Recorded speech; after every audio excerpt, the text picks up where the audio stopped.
Assalamu alaikum everyone. So today's episode is going to be talking about quite a few range of topics from, haram relationships and getting cheated on in a haram relationship or even getting cheated on in a halal relationship, betrayal, when people do you wrong, how to let go of, the image that someone else has made and how to replace it with a better one, situations and things like that.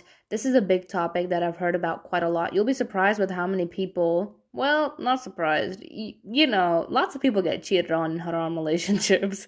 And I don't think it's a shock because, at the end of the day, they're haram for a reason. I'll go in depth about that in a little bit. So I do want to preface that again, just saying it out there, like I'm not condemning or supporting haram relationships, but this is an important topic and I'll explain why in, a few minutes as to why I feel that way. But I do want to preface in the very, very beginning that I'm not supporting it in any way, shape, or form, nor am I saying that it's allowed or it's good. Finally, yeah, I think it's very difficult for someone to break the image of themselves that someone else has put in their brain. And so that's also a big topic that I'm going to be talking about. And also, I'm also going to talk about a lot of the drama that comes from doing, in these situations. Now, when a relationship is haram, honestly, it's haram for a reason. And I've talked about this before too, like the different types and how you can get out of it, like I mentioned. So, that I have a whole episode on. And one thing about haram relationships for a fact is that you're going to get hurt. Like, you're going to get hurt. We all know that. If something's haram, you're going to get hurt. That's just how the situation lines up. There's no ifs, ands, or buts about it. Everything that's haram is haram for a reason. And you're going to get hurt by it if you choose not to follow it, right? We acknowledge that. And so what happens is there are certain hurts that you will get from a haram relationship. You will get cheated on, you will get betrayed, you might get hurt. And there's certain hurts that hurt, like breaking up, leaving this person, being like, I'm changing my ways, I'm leaving now, bye. Or them cheating on you, whatever situation is ending it, that hurts. Yeah, of course, ending the situation, it hurts because you were comforted to it, but you know that it was haram and you know that you deserve better, right? So that can be cured really through God's love and seeking knowledge and whatnot. And I talked about that again, that similar episode that I'm referring to. So, you heal yourself through that, right? Because you accept it that this was haram, it messed up, whatnot. And like I said, haram relationships, not only do they hurt you physically, but psychologically and even by heart. Certain parts of you, I hate to say this, but certain parts of you will forever be kind of traumatized and kind of be unable to overcome certain images and certain pictures that were painted in your head because you start to believe that every single person was like that. If you got cheated on so many times, you believe every man is a cheater. So now, even after you changed your ways, you broke up, it's been 10 plus years since your last haram relationship, you're on the path of the deen, you're studying, praying, reading Quran, whatnot, it's time to get into a halal marriage with someone, and you start to get hesitant because you're like, oh, what if this person's a cheater? What if this happens to me? Because this is what happened to me in my previous haram relationship. And those things start to come up because your perspective on love it's skewed because you experience haram love. So while a lot of those things are, you have the capability to overadapt them, to change them, to get over it, when you get cheated on or you get betrayed by someone, again, not just in relationships, also in family wise, it creates a perspective in your mind that you like to believe that every person's like that. So this is something that I want to talk about. I want to first and foremost preface this in the beginning of the episode because I always do have people that may either perceive it the wrong way or may jump on me whatnot about this. I am in no way, shape, or form saying that haram relationships or what you did was okay. Absolutely not. We all, like we all mess up. We all make mistakes. We've all done wrong. I'm not going to be, hypocritical, manipulative, or invalidate anyone's feelings and say, oh my God, like I'm better than you. No, listen, I'm not here to tell you what you might want to hear. I'm here to tell you what you need to hear. And everything that I might say might not be pretty. It might not be fun. And it might not be amazing. But that doesn't mean in any way, shape, or form am I trying to degrade you or make fun of you. But I also want to put on the same perspective that haram relationships are haram for a reason. Now, of course, now that you're in this mess, you got out of it, right? Now you have a whole load of things to deal with. You got cheated on, you got hurt, you got betrayed, your image of love is screwed, your image of yourself is screwed. So now what people don't talk about is the aftermath. People say that you'll heal through God's love, and you do, and I say that myself. You'll heal through God, you'll heal through seeking knowledge, of course. But the question comes down to, what about the self-images that got screwed? What about the self-perceptions and just the perception on life that got screwed? That is a separate burden that people don't talk about enough. And I want to start off by also saying, if you are someone that was in a haram relationship, whatnot, like whatever your past is, if you've let go of it and you still have certain burdens and baggages from that haram relationship, but you're praying, you're trying to seek God's help, and you've noticed also that inshallah God has forgiven you, then trust me, like it gets better. It takes time, but surely I do want to preface that in the beginning that I'm not condemning and saying that you should get into haram relationships and 100% it's okay, and like it is what it is. And yes, a lot of people do say that, well, you got in a haram relationship, you got cheated on, you don't deserve any sympathy, da da da da, whatever. I get that perspective as well. However, you have to also be honest that when someone is trying to change themselves, we as a community should be giving some type of source, some type of advice to allow it at that step. Because this step is a really crucial step. Some people, their perception and their images get so screwed that they're not able to fix it, that they actually dive right back into haram relationships. Because they're so adamant on fixing that image that love is not bad, that not every man is a cheater. You're so adamant on fixing that image that they dive right back into haram relationships to find something to break that image. But what happens is, since it's haram, it's going to happen again, right? So this is a crucial step that I don't see a lot of people talking about. So I'm going to talk about it. Will I mess up? May I say something wrong? Of course, all good is from God, all bad is from me. So bismillah, let's just get into it. So for starters, haram relationships, majority of the time, they end in one person cheating on the other. That's always the case, is it not? If not, sometimes people break it off because they realize what a big sin it is. Then you guys decide to work on making it halal or work on, fixing yourself till the time comes. Great. So however, there is a scenario where, it ends up in cheating, and it ends up in messiness, and it ends up in drama, and it ends up in trauma too. So it ends up in a really bad place. And so the question comes down to, well, what do I do? So really, for starters, I think in a haram relationship, there's quite a few ways that it ends off, really. One being the fact that you guys both decide to part ways, whatever, fix it, make it halal, or wait till you could make it halal.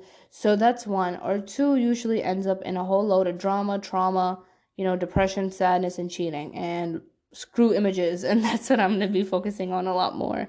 So I feel like one of the big things, really, that I've noticed in a haram relationship is that a lot of girls are very adamant that, oh my God, he loves me. Trust me, he really loves me. I know it's haram, but trust me, he really loves me. And I bet he does, but does that mean that you're not gonna get hurt? Of course you're gonna get hurt. That's just how it is, bro. So I'm gonna tell y'all some really interesting tea. So I go to high school, right? And oh my God, the things that I've seen, bro, when you like really step back and like you get out of circles and like you watch what happens, bro, I know so many people that literally are in committed serious relationships, and they will be sitting there with another girl or whatever, like touching up on her, flirting with her, whatever, and like they'll have like whole girlfriends, and I'm like, okay. And likewise, I mean, everyone, both genders do it. So I'll be shocked. I'm like, oh, okay.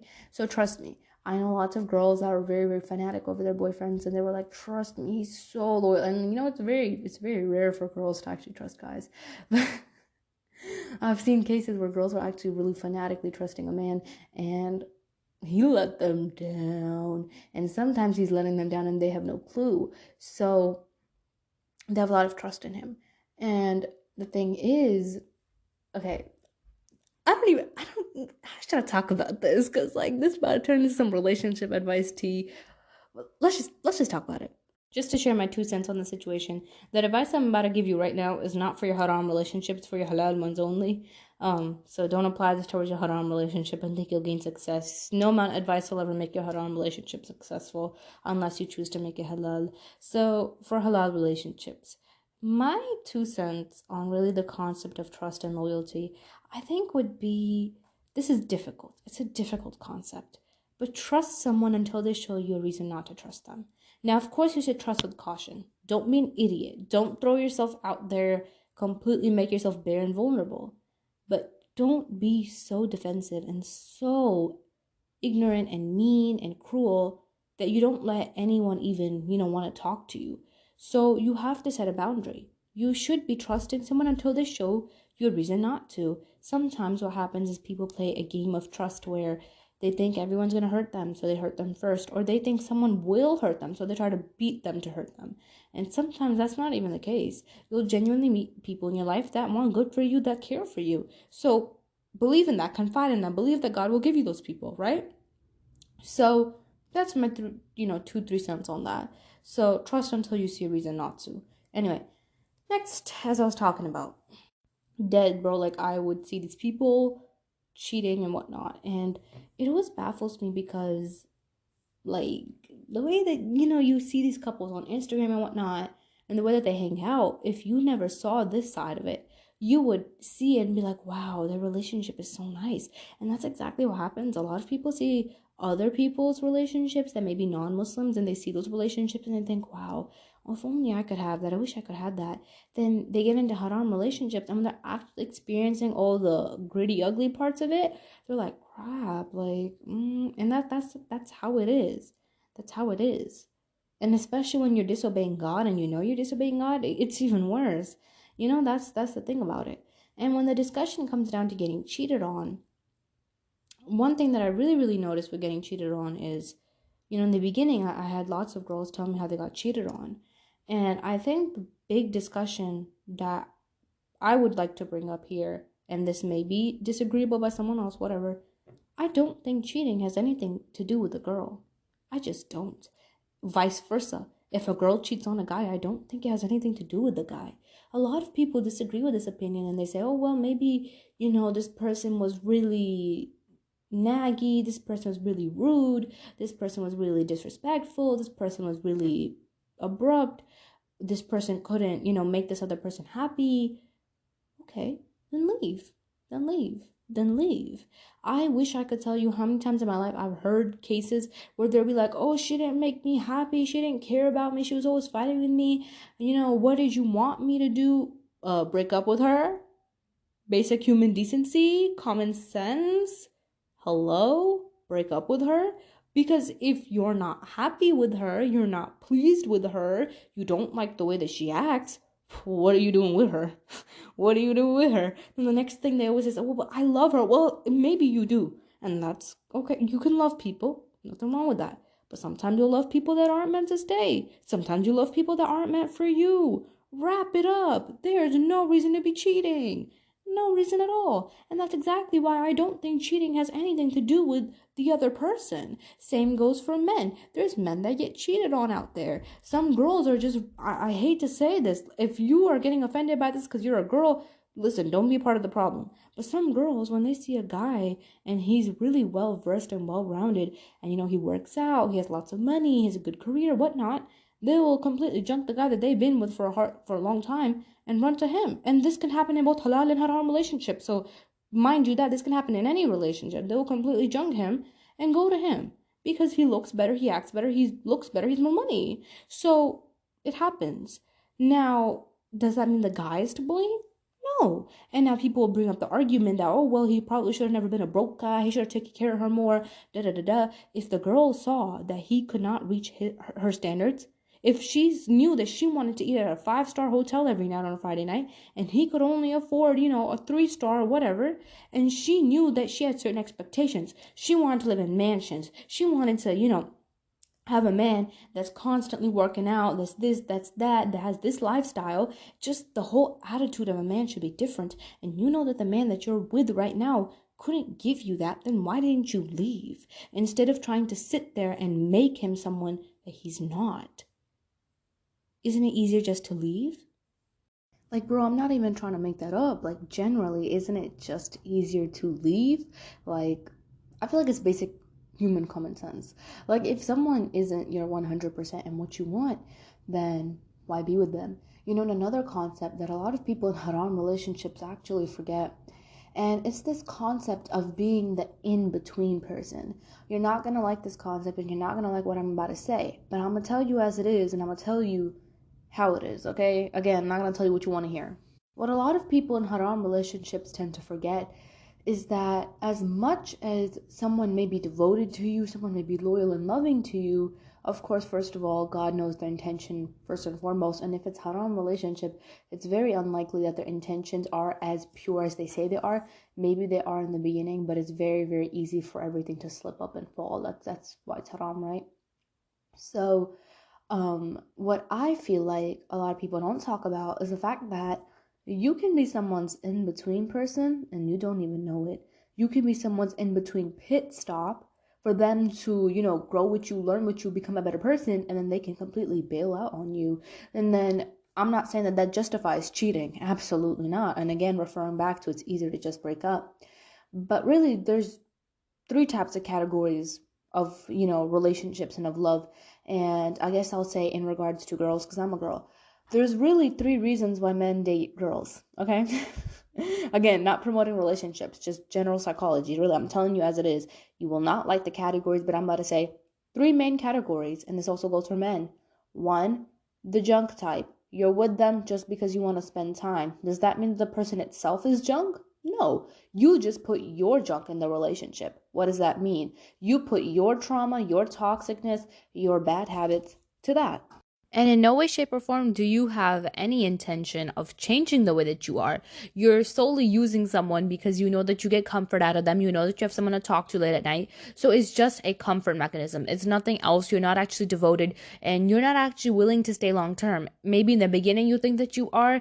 And as you see and progress and learn more about this individual, maybe you're not. But you're just so comfortable with the idea of them that you're like, oh, I'll just use them till time comes. The second category really is the in-between person, the in-between girl, the in-between guy. And what is shameful and it's sad, but we all it's not in our control. Some people actually end up severely loving the in-between person, marrying the in-between person, and even thinking that the in-between person is their soulmate. Is it possible that that person is their soulmate? 100%. Is it possible that person's maybe not their actual soulmate? 100%. So there's a risk at that. Now, a lot of people, they actually end up getting with the in-between person without actually ever knowing. So this person essentially maybe started off with someone that you were really intending to love, and now you're just kind of with them for so long that, yeah, you put effort, they put effort. So now it's just, again, you're comforted. So you're like, I might as well just write it out. It's a good person. They're good people. It's not my necessary standard, but it's not completely like a junk relationship where, you are ready to leave if you get the chance and see someone better. Here, there is commitment, but it's just the idea of not deep devotion. You know what I'm saying?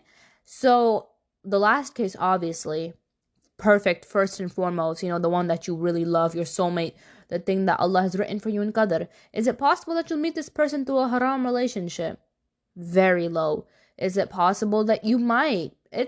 Again, the situation really depends. It's all about Qadr of Allah, and I can't speak on that. But does that mean that you seek out of your way and get into haram relationships because you're trying to find the person that Allah has written for you? No. God would not want you to go down a route of haram relationships to, find his decree, to do things like that. Now, we've all done things that are haram, 100%. We've all messed up, we've all sinned, and those things make us better people. But if you think that this is the one route and you're not going to change your ways, you're going to stay on this route forever, that's your choice. That is your choice. And the funny part, really, that I've also seen quite often, especially in high school and in relationships, especially when you're young in your early 20s also, is there's a lot of drama because, men will get with one girl and then maybe they'll be together for 4 years, maybe 4 months, maybe 6 months, whatever. And then when they break up and, they're with the next girl, the whole story is different about what actually happened.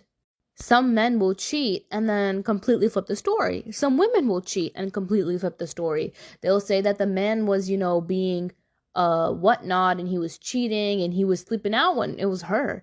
So the situation in the story is always flipped, and that's exactly what causes a lot of drama. And I think the funnier part is really when men are complete monsters to the girls that they're with and then complete angels to all the other girls around them. And again, vice versa. This can happen for girls that like to act like they're very, very caring, very loving, very whatnot to other men. But when time comes to actually be understanding who they're with, they're complete, very, very intolerant towards his opinions. So that's that. It goes both ways. And what happens in a situation like this where someone is manipulative and the image that they have shown you of them and the image that the other people see of them is when you start to do a cry for help and tell people that this person is manipulative, this person is dangerous, this person is toxic, and this person will break your heart, majority of the people won't believe you. Why? Because that's not the image they've seen. They've seen this person who's a monster to you be an angel to them. And that's exactly how haram relationships continue. Because so many people are so adamant on getting with this angel, with being with who this lovely, kind, sweet man is, or this lovely, kind, sweet girl is. They love the image of who this individual is, and they perceive that person to be someone they're actually not. And when you do hear things that don't be with this person, don't even get married to this person, don't even waste your time trying to make it halal, don't date this person, when you hear things like this, you bat it out because you say, well, that no, it was probably with her. She was probably just a crazy girl. She probably ain't know how to, take care of him. Nah, he was just really problematic before. He's different now. Whatever. Like you'll have 100 excuses, right?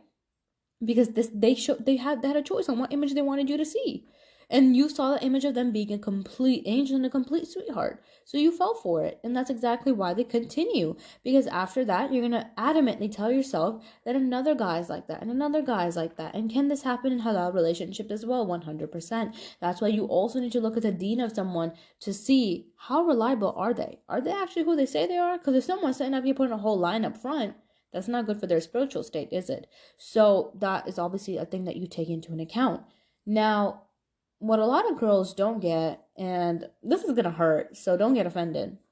Lots of girls sometimes get with men and they date men, and whether it's in a halal, they're gonna get married, engaged, whatever, or a haram relationship. A lot of women are sometimes very, very naggy and I don't want to say anything mean, but they're really, really naggy and they think that they're big and bad when they're with a man that is toxic and manipulative and they don't know that. And when a girl that was previously with that man tells her that, hey, you might want to break up with him, you might not want to try to make this situation halal because he's not a good guy, or, I know him different than you know him, I've seen the different images of him, you might not want to go pursue this. And girls in the current situation take it as, oh, she's just jealous. She's just out of her head. Is it possible that she could be jealous? 100%. But is it possible that you're ignoring all the red flags? 100%. Sometimes women stay with men that are toxic and they know they're toxic and they know that they're manipulative and they know that they're sad. And they also know that their exes of that man have also told them that he's manipulative, toxic, and whatnot. But you still stay with him because you think it's going to be different. Maturing is realizing that the only thing that's separating you and is separating her is time. I saw that quote in a video on TikTok and it really hit me, so I wanted to share it on here. Maturing is realizing that the only difference between you and her is time. If you think that a manipulative man is going to be different and he never bothered to change his ways, he had trauma, he had this, he had that, and there's nothing wrong with having trauma. We all have it. We all have things that we're recovering from. But if you know good and well that this man is manipulative, he's always gaslighting people, and he doesn't give a flying crap about nobody, and you think that, oh, I'm prettier, I'm better at this, I'm better at that, he's gonna be different with me, I guess time will show you, because it doesn't matter how great you are, it doesn't matter how pretty you are, it doesn't matter how great you are at things. When someone cheats, it never has anything to do with you. When someone cheats, it has something to do with their internal. And again, you see that within time. So I stand by that quote, and I also stand by what I said. It is time that shows you the true colors of someone. Is it possible that you will see an image of someone, it might be a lie? Always. Is it possible you might see an image of someone, they're really good and it might be real? True. However, that is again where that deen factor comes in, where you wave out what's true and what's not, and of course praise the heart, ask God for guidance, whatnot.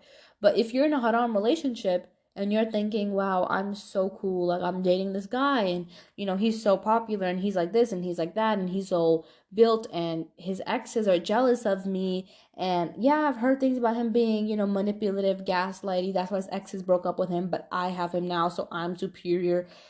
No. For some reason, girls think that after they obtain a certain man, they have to be on a pedestal. They have to act like they're better than someone. They have to act like they are better than, the girls that he was with before. And this also goes for halal relationships where, someone may have gotten married, then got a divorce, and then, his new wife, she probably is really over her head and constantly is, thinking she's on a pedestal as compared to his ex-wife. Hey girl, hate to break it to you. sometimes the pedestal that you put yourself on is the same reason you're going to fall. Now, I'm not saying that the other partner can't be problematic. 100%. Everyone has their own perspectives on who was to blame and who's at fault and who is most problematic. But when someone tells you about someone's true colors, someone tells you that, hey, don't get into this haram relationship, this guy's like this, or you see the red flags in a man and you still choose to get with him, that's you. You need to look at the red flags and you need to look at what people are saying to you. You need to look at what's happening, because at the end of the day, then who are you going to get blamed for hurt? You know what I'm saying? You did it yourself. You knew it. You see these things. People told you. Yet you wanted to believe that things were different because you saw a different image. Now, should we trust people? Like I said earlier, 100% trust until you see a reason not to. But if you know that you're hearing from 100 different sources that this person is unreliable, manipulative, and they gaslight people, you should probably be a little bit cautious and see why they're saying that. Another red flag is when men say, oh, my ex was toxic. Or they say things like, oh, my ex-wife was toxic. Just in general, they call other girls toxic. They call other girls the B word. Red flag. What did you do to make her feel that way? Sometimes men say, oh, she was so crazy. What did you do to make her feel crazy? Likewise, some women say, oh, he was psycho. What did you do to make him feel psycho? You need to evaluate your behavior. How much of a role did you have in this? Don't leave that part of the story out. Lots of people will tell you stories. You'll hear lots of stories in your life as well, but you won't hear the second part of the story. You won't hear the part of the story of what they did. That's exactly why, especially now, whenever I hear someone telling a story, I'm like, all right, cool, but there's two parts to everything, is there not? Lots of people will tell you about what the other person did and not what they did to make them act that way. So that doesn't mean that every single story that comes your way, you decide to sit here and be so vulnerable, naive, and trust in it. Don't.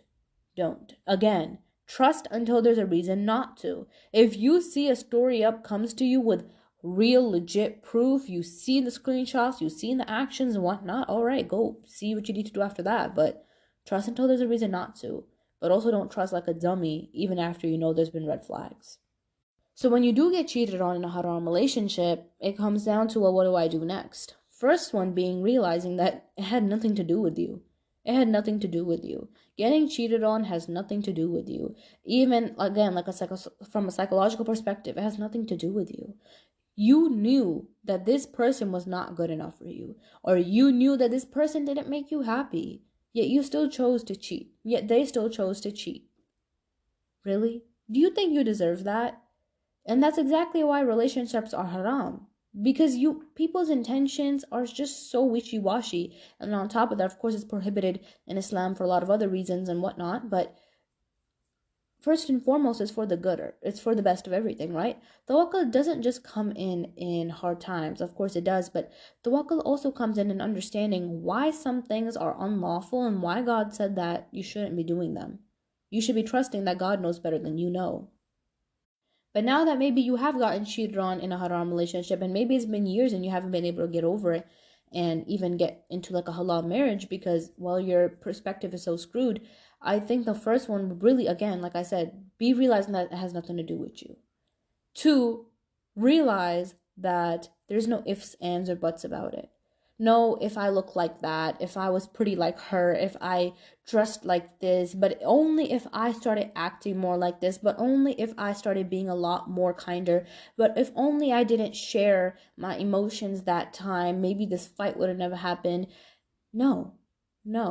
I've talked to lots of girls who've told me that they feel very, very scared to share their emotions with their own partner and vice versa because they feel like it'll start an argument. You should have the capability to express your emotional needs without feeling like you're starting an argument every time. Lots of things are not arguments. I actually had people in my life tell me that I'm condescending and that, okay, I mean, look, I've had people tell me that I'm condescending and I was like, how? I don't find myself to be condescending, but maybe I come off as condescending to other people. Now, let me tell you why. I try to be very, very strict, especially when it comes in regards to discussing emotions. So if someone's telling me something, like I mentioned, I think all of us, we have that thing in us where we instantly scream out. Oh, why'd you feel that way? I didn't do that. I never did that. Why are you saying that about me? You should never accuse me of that. You don't trust me? Shut up. 2 seconds. Be quiet. Listen to what this person has to say. And that is a habit that I had to put into myself after a very, very long time. It took years. Because instantly when someone tells me, oh, hey, Hera, I feel like you hurt me. I feel like you did something wrong. Or, what you did hurt me. I, like anyone else, would get defensive and be like, I never intended to do that. Why are you trying to say that about me? Are you trying to say that you don't trust me? No, no. They're just saying how they feel. Now, some people, they do try to express their emotional needs in a way of insulting you. That's different. But when someone is genuinely trying to tell you how they feel, listen to it. I know that in the moment you can get angry, you can get upset, you can be upset about it. I know. I understand that. But you also have to take God in account and take in account how God tells us to act. It's very normal to get mad. It's very normal to get angry. We all go through it. It's human nature. It's human emotions. I struggle with it too. It's normal. But the question comes down to, what are you going to get from it? And I always try to tell myself this. There's this beautiful quote I once read, and I'm going to share it with you guys. It said, speech is your prisoner until you choose to let it out. Now you are its prisoner. I hope I said that right. Essentially stating that as long as you keep your mouth shut, speech is your prisoner. You control it. You get to do what you want with it. It has no oversight on you. It's about you controlling it. The second you let that speech out, that speech controls you. You regret it, you hate it, you're neglectful because of it, or maybe you got in a bigger argument because of it. So now you are a prisoner to that speech. So that is something that I always try to remind myself. You're never going to regret staying silent. You're never going to regret, letting it slide. But you will regret the way that you act. You will regret the way that you get angry, and you will regret the way that you scream and get upset at people. And again, not being a hypocrite, I struggle with it too. We all do. But the truth comes down to, a lot of times people will view you as condescending because you're a lot more relaxed in emotions in situations where probably they expected you to act out. And I've gotten that quite a lot. There's been times when people were telling me their emotions, and I'll simply say, okay, I respect that, and I see where you're coming from. And they'll instantly say, see, you're trying to start a fight. Who said? Who said? Who said I'm trying to start a fight? Because it comes off condescending to them. But there's nothing condescending about being mature. Realizing that someone felt the way that they did. And depending on it, was it your intention? Was it not? That's your own discussion. And if every single thing that you do rubs someone the wrong way, then maybe you shouldn't be around them. Now, of course, we'll make mistakes. I maybe mess up. I maybe hurt you. We fix it. We talk it out. Whatever. But if every single breath I take pisses you off, well, maybe you shouldn't be around me, because maybe I'm not your type of person. So it's simple as that. There's nothing condescending and there's nothing fake about being mature. I have had lots of people also tell me that I come off as fake to them back in the day. This isn't now. Back in the day, before I really got closer to the deen, where I'm quote, quote, fake, because if they ever expressed their emotional needs to me, I would say, okay, cool, I respect that. I see where you're coming from. What can we do to fix this? They'll get really upset at that. And they're like, see, you're just trying to hold it in. Don't hold it in. I know you're going to try to start a fight. Now you see you're trying to hide your emotions from me. Like even within like friendships and things like family, like it happens everywhere. Like, bro, no. And maybe it does sound condescending. And if someone said that to me, I kind of would have been like, are you acting too? Because, well, I wonder, how can someone be so calm? And in the beginning, if you want me to be honest with you, before I was closer to the deen, I wasn't. I used to be faking it. Now, of course, I have my moments where I get mad, I get impatient, whatnot. But now when I genuinely sit there and I'm like, okay, I respect that. Let's see how we can fix this. I mean it. Because, well, what can we do to fix it? If something that I do made you feel upset, let's talk about it. I'll tell you my intention behind it. And the best part really is to be truthful about it. Lots of people cheat, lots of people betray, lots of people do all these things because they think they're never going to get caught for it. Funny part is the truth always comes out. And that is a line that I stand by. The truth always comes out. Let me tell you that. Lots of people think that they can run in circles, and I'm promising you the truth always comes out. Whether it's a week from now, 2 months, or even 2 years, it comes out. Trust me, sis. The amount of truths that I have heard, and even 2-3 years later, I'm like, dang. Like, trust me, the truth comes out. Don't have no hesitation about that. And a lot of cheaters think that it won't come out. They do things, they completely treat you like crap because, well, you won't know until you do know. Then it becomes, I'm sorry, I didn't mean to do that. I was this, I was that. People, majority of the time, are only sorry because they get caught, not because they did it. No, it's not because they did it. They got caught. And now that they got caught, it's, oh crap, what do I do now? My image is broken. I got caught lacking. Whatnot. Too late. Should have never done it in the first place. Again, why relationships are haram. But now that you did it, you did it. So it is what it is. Obviously, you leave.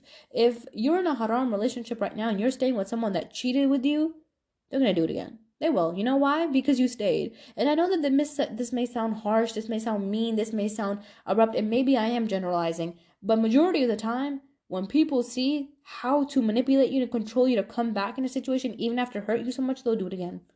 They'll do it again. Maybe not now, maybe not 2 months from now, maybe not 2 years from now, they will. And if you're in a haram relationship right now, I want you to truthfully think about the answer to this question. Do you actually trust your partner? Do you really? Do you really trust them? Deep down, bro. Deep down. I know deep down. On the surface, you're saying yes, but on the deep down, you're saying no. Why don't you trust them? Even if they're a good person, why don't you trust them? Because this love was never meant to be. Simple as that. This whole little concept of a relationship that you created was never meant to be. So you're never going to feel content even after having this person. Never. You know why? Because it wasn't meant to be. Again, it wasn't meant to be. When something's not meant to be for you, you're not going to feel content by it. And when God shows you the right person, the right time through a halal situation, qadr and whatnot, you will feel content. Even if you only known this person for 2 months. You can trust someone you know for only 2 months more than you trust someone that you known for 2 years. You know why? God's barakah, God's blessing, God making the situation content. That plays a very big role in it. Majority of the time, be brutally honest, do you trust your partner in a haram relationship? No, you don't. You don't. Because as much as they may give you reliability and, I'm going to be there for you, we're going to ride it out, I'm going to marry you, da-da-da, you know that you are disobeying God. And since you are disobeying God, you know deep down that this situation won't work. You know that. You know it's not going to work. You know it's not going to work. Be honest with yourself. It's not going to work. If you're not going to think of marrying them, being with them, dip. You should be dipping anyway. But if you are in a haram relationship with someone and you know deep down that, okay, I have the moment now to make it halal. I have a job, I have an income, my parents agreed, whatnot. But you don't see yourself being with that person for real. Why? Now, of course, you should be breaking up and there shouldn't have been a haram relationship in the first place. Like I said a bajillion times. You shouldn't be in the first place. But be wise about it. You're 14. Maybe you're dating someone. Do you actually see yourself marrying them? On the surface, you're going to say yes. But then deep down, your heart's going to say, well, do I really? Answer these questions. Don't sit here and act like you don't hear me. You better be answering them. These are questions that you have to ask yourself. You just don't want to ask yourself because you're so infatuated with the image that this person has made of you. Now, when you do get cheated on, the next thing that I think is very important to touch base on would be realizing that if they did it to you, they'll do it to them. And I know that a lot of times when I say things like this, people instantly say, no, like, he won't do it to her because she's really pretty. He won't do it to her because he always wanted her. He won't do it to her because blank. Hey girl, hate to break it to you, he probably will, and let me tell you why. These little factors that you're listing as to why he won't cheat are really temporary, just like the way he temporarily quickly cheated on you out of impulse because he felt like he was so drawn to that person because of those things that made you and her different. The only thing that stops a cheater from cheating on you and cheating on someone else is time. Because if psychologically they don't change who they are, nothing will ever be enough for them. And again, I should have prefaced this. I'm not trying to attack you men. I'm a girl, so I'm speaking from my perspective. And women do this too, where you will notice that you're also going to see how Islam plays into this context that I'm about to describe to you real quick. So you'll see that in the mainstream media and mainstream relationships and things like that, having friends of the opposite gender is very, very common. Now, I want you to ask yourself, if you're in a haram relationship right now, if your partner would cheat, who do you think he would cheat with? And I know for a fact, someone came into your mind. Yes or no? Someone did. Someone came to your mind. And automatically, your partner and whoever came to your mind have a relation. Let me tell you why. Your partner is not going to cheat with some person that he doesn't know, with some random lady working at Costco. He's not going to cheat with some random lady living down the street. He's going to cheat with the girls that he has confided in or allowed emotional availability to. Who are those people? His friends. His friends. His female friends. Likewise for girls, her guy friends. And that's exactly why in the mainstream media you'll see that having friends of the opposite gender, it's very, very, very common. If you don't have it, people think that you are very, very conservative and psychotic. And there's a lot of relationships too where they're like, oh, I'm okay with my partner having friends from, the opposite gender, whatever, whatever. But I want you to ask yourself, literally, if he was to cheat, who do you think he'd cheat with? You're going to think of one of his friends. Would you or would you not? Yeah, you would. Because you know that they also know him on a good level. Now, here's the thing. Sometimes a partner, your partner, whoever, a man, will say that he is status-wise unavailable, but emotionally and mentally he is available. Because what they do is, again, I'm talking about the person that don't want to fix themselves as a cheater. Anytime they meet someone and they see something good in this girl, see something good in girl B, girl A, whatever, they will slowly start to make those girls his friends. And yeah, it could be just a genuine friendship. But what happens is that those friendships turn to backup. You know why? Because every time you and him fight, he goes to them and he talks to them about what happened. He talks to them. My girlfriend acting crazy. My girlfriend acting psycho, whatever. He's going to them. Every time you and him have a problem, instead of him talking it out with you, he's going to them. And they're sitting there comforting him. Oh my God, I get you. Yeah, your girl's acting crazy. I would never do that to you. What happens when someone gets you at your hardest times? You start to think that they understand you more than the person that you're with understands you. So what does he do? He cheats. Does that justify cheating? Absolutely not. Because again, that girl, she also don't know the full image of him. You've seen the monster side, you've seen the bad side, you've seen all sides. His friends have only seen the angelic, beautiful side of him. You know what I'm saying? So that's exactly how it happens. Cheating is not something that happens overnight. Let's just talk about it, even in regards to halal haram relationships, pushing that aside. How does cheating happen? Like I said previously, you don't just wake up and cheat. Cheating is an accumulation of things that happen in your absence, or an accumulation of things that are happening and you were told it's not as it seems. Cheating happens when you least expect it. If a man is keeping backups in his brain, it's no surprise that he's going to do something to nurture them backups. Without realizing, whether it's just simply texting, asking how's your day, being there for them, whatever. When time comes, if you and him break up or situations fall short and he wants to cheat, he already has a plan base laid out with those girls. He gonna go easy. It's gonna be easy for him to cheat, will it not? As compared to him cheating with some random girl at, Publix, Kroger's, I don't know, at some grocery store. You know what I'm saying? It's an accumulation. So that level of him cheating, him getting the permission to cheat, and her, whoever he cheats with, allowing that crap to happen and allowing herself to be who he cheats on you with, that's an accumulation of stages. It doesn't happen overnight. And you had no clue. Because either one, he told you it's not as it seems, or two, you blindly trusted him, already knowing that girls and guys practically can't be friends. I tell everyone this. Go on YouTube and type in, can girls and guys be friends? No religion, no nothing of that is discussed. First video, bro. Straight facts. Every single girl said, yeah, I think we could be friends. I think girls and guys could be friends. And every guy said no. And every guy was like, if I had a chance, I would. Like, y'all, and this had no religion involved in it. So it shocks me when I see Muslim people advocating for, friendships and like, oh, it's platonic. But baby, let's talk. No. It's not going to work. And so cheating, it's never a one night, random decision. Now, unless it was done in that way, that's a different discussion. But when it's with someone that you didn't expect it from, there was an accumulation that went on behind your back and you had no clue. So now if you're thinking that this person's with someone else, they're not going to cheat on them. Why did they cheat on me? Am I not good enough? Am I ugly? Am I not worth it? No, because they're going to do the same thing that they did to you to them.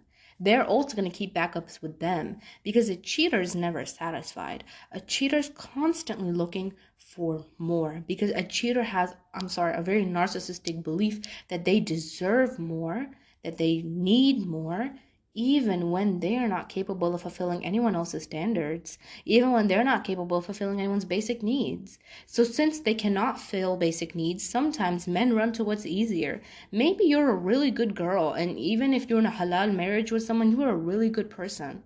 Really good, took care of everything that you potentially could, and he still cheated. Why? Maybe because you were asking him for things that he knew he couldn't live up to, so he found it easier to just cheat. Majority of the time when men cheat, they cheat with girls that don't have much standard. Yikes. Oops. Should I cut that out? Should I? Yikes, that slipped. Okay, y'all, I always pause and record to make sure I don't say anything too harsh. May Allah forgive me. Astaghfirullah. No, but yo, may Allah forgive me. That was so harsh. I'm 7 minutes into this recording, this segment. I don't want to restart. May Allah forgive me. That was harsh. That was really harsh. May Allah forgive me. I'm not trying to criticize or downplay or be mean to any girl, but that just slipped out. Where did that come from? I'm so red right now. But no, is that not the case? How are you a female knowing that a man has a girlfriend and allowing him to, first of all, hurt another girl? You're allowing that to happen. And then two, you're allowing yourself to get used like that. Because, well, he's told you a promise. I'm going to be there forever. I'm going to be there for you. All this and that. I love you forever, whatever, right? But he also told her that. And you saw how that worked out. So why are you allowing yourself to end up in that situation? If you get hurt like that, I'm sorry. Liability's on you. Because you saw how it was before. You saw. And if you were graphically seeing it all play out, and you were an outsider watching the relationship, and you saw the details, it's your choice. That's a choice. Can we all just take a moment and make dua that Allah forgives me? Because I really felt like that was a bit harsh. May God forgive me. Anyway, so remember that. Remember these 3 things so far. The last thing and the biggest thing that I want to tell you is getting revenge is not going to help anything. Going back just because you want some redemption is not going to help anything. If you are creating this mindset that I want to get revenge on him so he can know how I felt, or I'm going to get revenge on him in a manner of me bettering myself so he can see how I got better, you're playing yourself. You know why? You're not getting revenge. You're not getting redemption. You are simply trying to put on a front. And you know what people do when they put on a front? They act fake. So you are simply turning into someone you're not. And when you do that for an excessive period of time, you actually start to become someone you yourself don't recognize. Then you end up in an identity crisis. Then you got to start from base 1 again. What do I like? What do I not like? Who am I? What do I believe in? Then you got to start all over there again. Because you put up a fake front for someone to see on how you're doing actually better when you're not. The best revenge in life is the revenge of getting better for yourself, for you, and for the sake of the deen, and doing it for God, and doing it for, the better spiritual journey for you and for yourself, basically, essentially, right? That's what it's for. Let me tell you something in my life that I have learned a lot. When you are young, you feel like you have something to prove to everyone. You feel like you have to show people that you are happy with them and that you're just as happy without them. When you're young, you just feel like you are on a pedestal of having to prove that you're worth it to people. When you're young, you sometimes also feel like if someone hurts you, someone betrays you, cheats on you, you have to make them feel that same pain back so they learn. This is not your job. It is never your job to do that. Let me tell you something. The hardest thing that you can ever do is forgive someone that cheated on you.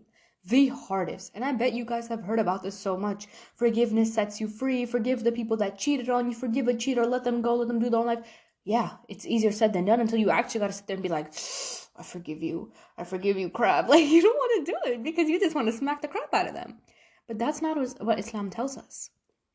What God tells us is that if you want to seek mercy from God, you have to forgive people.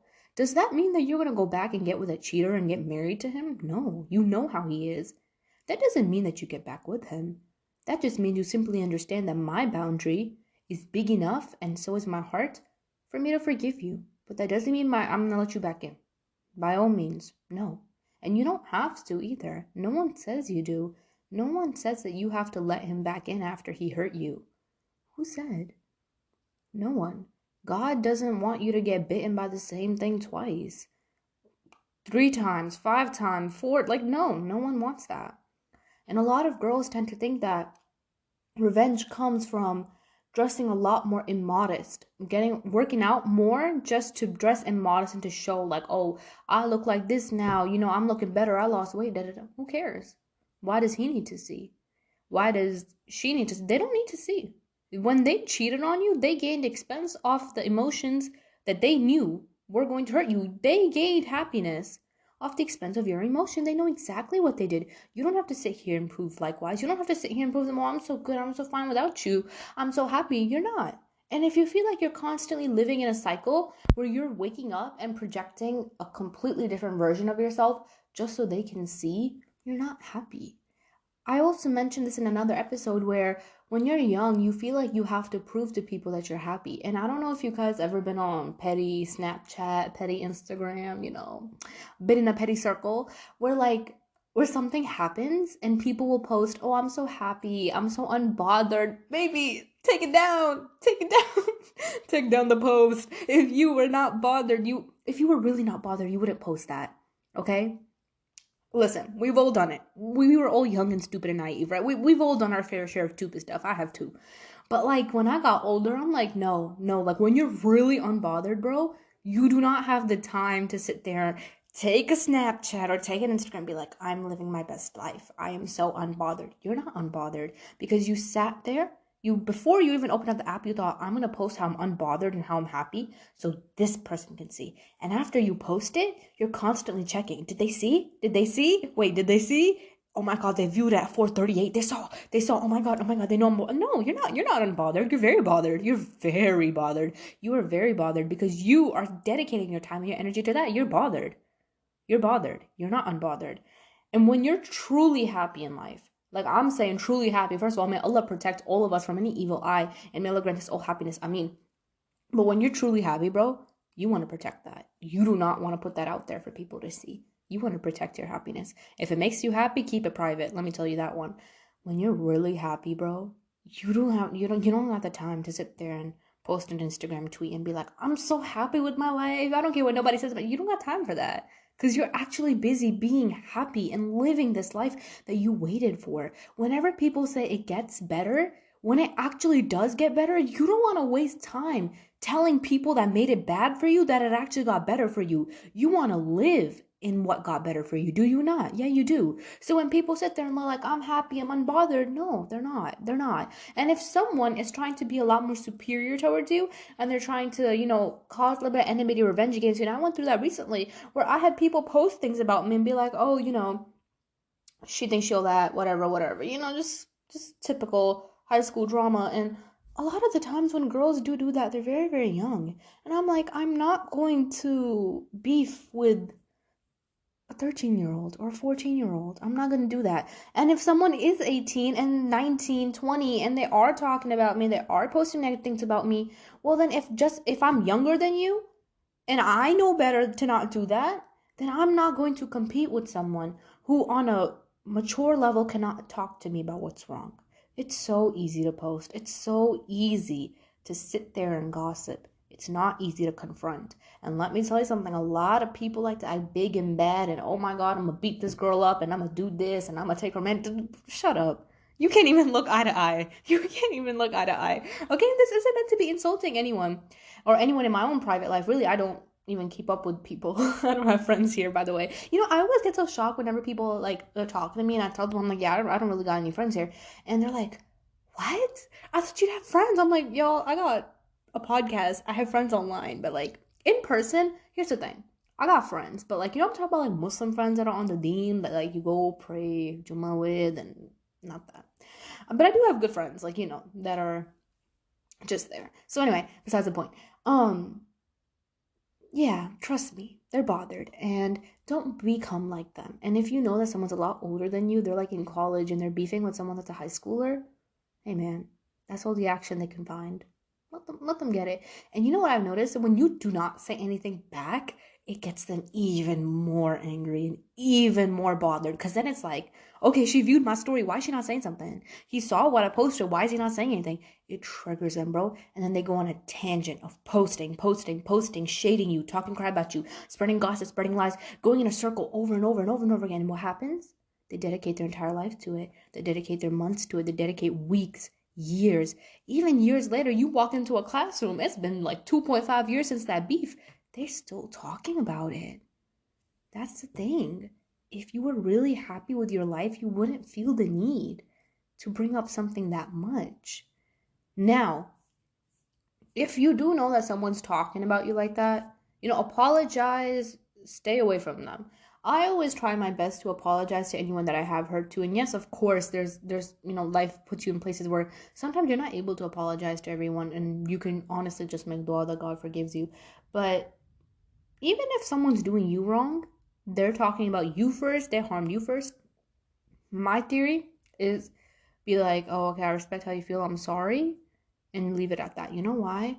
Because in case maybe something that you did, maybe even without knowing, rubbed them the wrong way, you're not going to be liable for it anymore because you said sorry. Now, whether or not they want to accept that apology is on them. If they want to show you mercy, they want to, show good attribute, that's on them. If they don't want to forgive you, they don't have to forgive you. Let it go. Who cares? That's between them and God, just like it's between you and God.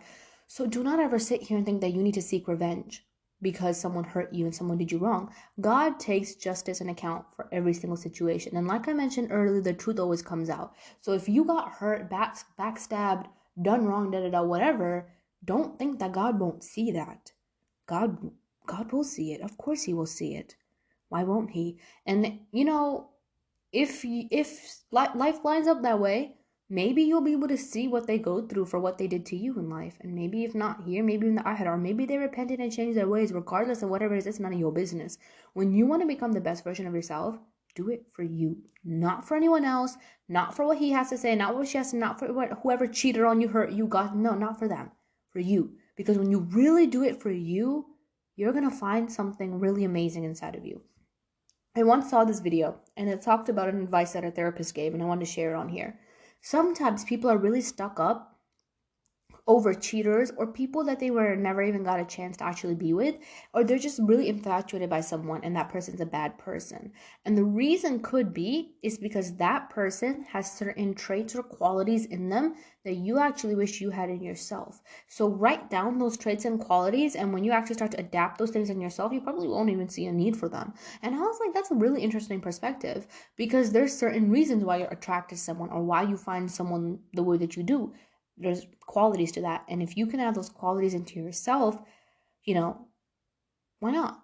Go for it. But for sure, revenge doesn't get you anywhere. When you try to seek revenge from someone and you think that you're gonna hurt them, it's gonna hurt you first.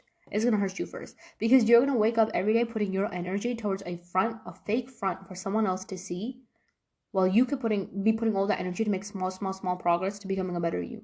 When you actually choose to become a better you, I promise you, things like this won't matter. People are going to talk. People are going to say something. It is what it is. One of the big laws that I started following in my life, I try to follow as much as I can. If I get really mad in a situation or someone did me really wrong or insulted me, I started following this thing. I think it's called the 2 or 3 day rule, where the first day you internalize all that crap. If someone texted you something and they're like, oh, you're a B word, you're this, you're that, like they're ranting at you, leave them on read. Leave them on read. Leave them on scene. Keep leaving them on read. I'm sorry, why do I keep saying read? That's such a bad habit of mine. I always used to say as a joke, like, oh, I'm gonna leave you on read, like as a joke. And then like now that I'm older, I say that all the time. I'm sorry, yeah. Leave them on read. Just keep leaving them on scene. Don't answer. You know why? Because they're angry. And then when you get angry, it's not gonna help the situation at all. Just leave it on scene, right? The first day, think about it. Oh, they called me this, they called me that, whatever. Wave it out. How important is what they say to you? How important is that insult to you? How much of it do you care about? Does it really matter? You're going to say, yeah, it does. They disrespected me. But what does this have to do with you? If they falsely insulted you, what does that actually have to do with who you actually are? That's the first day. Internalize that. Second day, sit there and think, if I was to respond, what would I say? And you'll notice that you're going to end up spinning in a lot of circles. It's going to start off in the morning and be thinking of really mean, angry things to say. And then slowly you're going to be like, wait, no, I'm not going to say that part because I know God wouldn't want me saying that. Wait, I'm not going to say that part because I know that Islam is not fond of me reacting out of anger. I'll just hold off on it. And you're going to keep being like, okay, I'll just see what happens. On the third day, all of that anger and rage is going to calm down. You're going to ask yourself, is it worth it?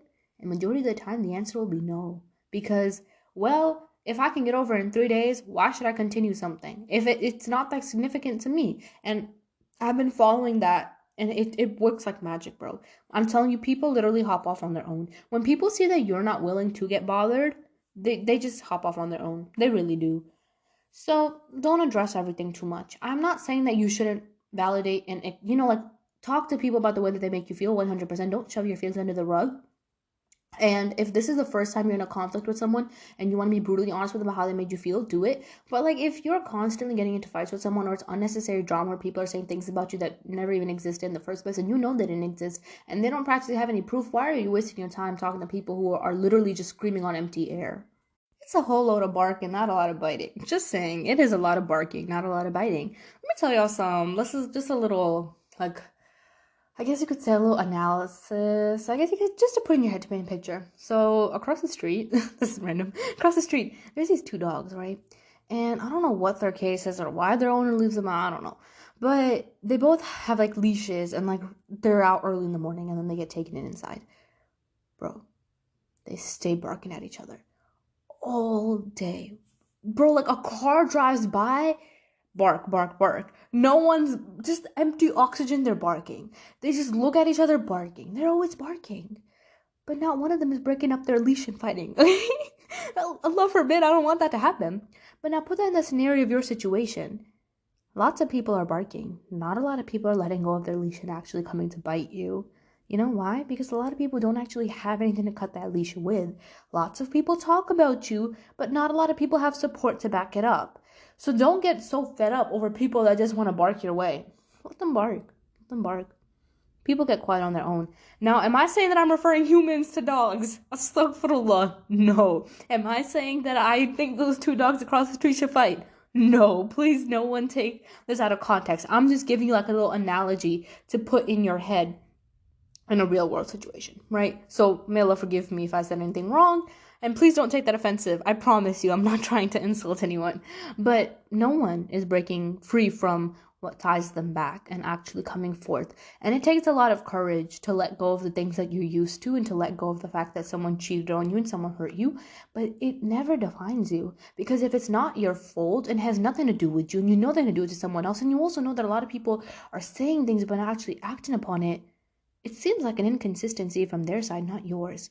Stop worrying so much about what people say about you. Stop worrying so much about the people that cheated on you, betrayed you. And when it comes to family and friends, and even between friend groups, you're going to have friends that will betray the crap out of you. Let it go. Let it go. Obviously, don't trust them again. Don't put your 100% in them again. Don't do that. But definitely, let it go.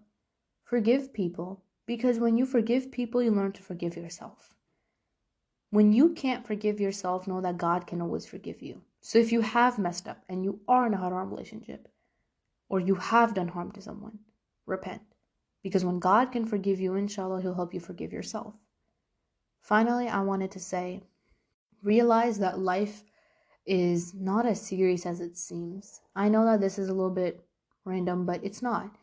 You know, I sometimes think about my life and the goals and the things that I have, and I actually have like a 5-year vision board, right? And it's literally sitting in front of me. Amazing goals. I love making goals. There's nothing wrong with making goals in the dunya. But you will achieve one goal and then see another. You will see another goal, then you'll see another 5 goals, another 3-year goals. Like, it's just going to go on. Do not allow the perception of your life to be janked up by certain goals you didn't reach or by certain people that hurt you. Because if everything was about other people, then why are you alive today? It's not always about other people. It's not always about what other people have to say. If you had a bad ending to whatever happened before, to whatever you loved before, to whoever you loved before, if you sincerely turn back to God, I have no shadow of a doubt in mind, inshallah, if it's good for you and good for your qadr and decree and whatnot, He will grant you something amazing. He will grant you someone great. But you have to let go of what seems comfortable and bear through the hardship to get the good things, okay? So inshallah, that helped a lot and talked about it, hope that got to the people that I need to get to. So, important, fun, exciting announcements. Okay. So, I bet a lot of you guys do know that I do classes. I say that all the time. I do classes. I'm doing one for Ramadan, which is like how to heal and, heal your heart and whatnot through heartbreak. I also started this new thing on the side after I had lots of discussions about this with people. So, I know a lot of people can't get therapy long term, or they can't like go to therapists physically. And I also I did a Q&A where I talked about this as well, where a lot of parents don't actually let their kids get therapy. And whether it's professional grade therapy or even just talking to someone that in their community that they trust, a lot of people are like against it, or they don't have the access to it. So I have decided that I will finally do like these 30-minute sessions. You can find the information about it on my Instagram.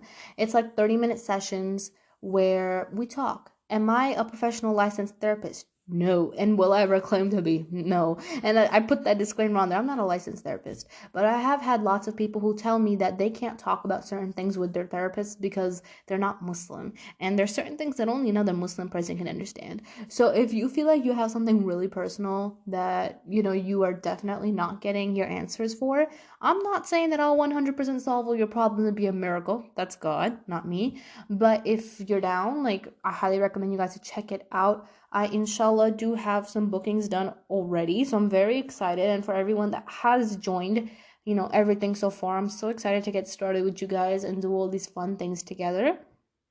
Um, so yeah, inshallah, it goes great for all of us. I hope that all of you benefit from whatever I'm putting out on there, whether it's in regards to my podcast or like offering classes and things like that. I try to make all things that I offer, like classes and therapies, like short-term things, because that I know a lot of people cannot do long commitments. All my classes, they're not like live. I post everything. Like I post work in the beginning of the week, and then you watch the videos, the audios, the worksheets, whatever, like on your own pace. So I do want to preface that because I get lots of DMs always asking me like similar questions about this. So yeah, I don't do timings because a lot of my audience is actually from the UK. The US, listen, the US folks don't even be supporting me. How my own people not supporting me? US is my second most largest audience, but the first one is actually from the UK, and then I have people from like around the world. Alhamdulillah, thank God that, God blessed me with this opportunity, but the time zone's really crazy to match up. So the classes that I offer monthly, they're like 3 weeks long, and I post the work in the beginning of the week, and then you get to do it whenever you want, watch it whenever you want, when you're free. And then the therapy sessions, the 30-minute chit chat things, those are on your timing. So you tell me what time works for you, and we go about it like that. So inshallah, this helps and gets the people that need it. I always wanted to do like really cool things like this, where you're helping people in the deen sense, you know what I'm saying? Because like, sis, it just seems so much more fun. Inshallah, one day this can be a full-time thing. Besties, make dua for me, please. May Allah bless all you guys. May Allah keep all of you happy. And assalamu alaikum.